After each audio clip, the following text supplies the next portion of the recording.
Wow, okay. What's up mga guys? Aray mo, pakak.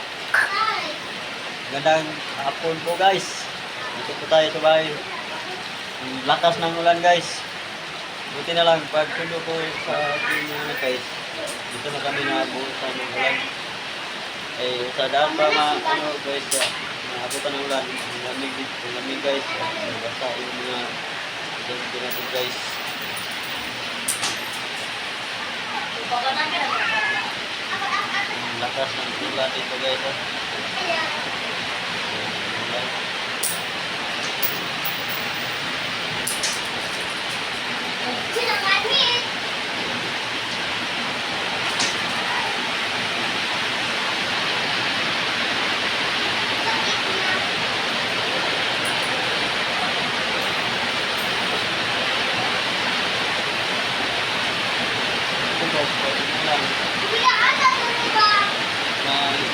May tubig na sa town. Nalaban na kami dito. Yung tubig namin nandito sa Macau. Gawa sa Macau. Kasi pag umulan dito na sa Macau.